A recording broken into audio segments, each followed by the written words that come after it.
حضرت ابو ذر غفاری رضی اللہ عنہ فرماتے ہیں کہ مجھے نبی پاک صلی اللہ علیہ وسلم نے 6 باتوں کی وصیت کی تھی۔ سب سے پہلے حضور صلی اللہ علیہ وسلم نے فرمایا، اے ابو ذر، غریبوں سے محبت کرتے رہنا۔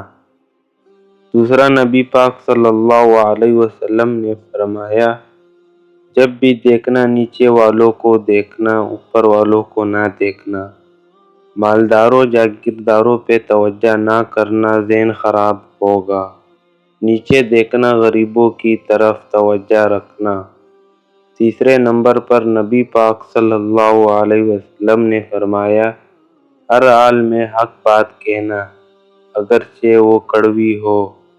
چوتھے نمبر پر نبی پاک صلی اللہ علیہ وسلم نے فرمایا، اللہ کے معاملے میں کسی کی پرواہ نہ کرنا، کوئی کیا کہتا ہے کہتا رہے، تم رب کے راستے پہ چلتے رہنا، ملامت کی پرواہ نہ کرنا۔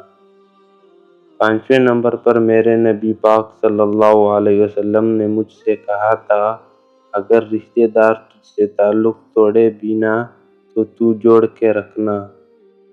اور چھٹے نمبر پر حضور صلی اللہ علیہ وسلم نے فرمایا، اللہ کے عرش کے خزانوں میں سے خزانہ ہے، لا حول ولا قوت الا باللہ العلی العظیم۔ حضور صلی اللہ علیہ وسلم نے فرمایا، اسے پڑھتے رہنا، اسے کبھی نہ چھوڑنا۔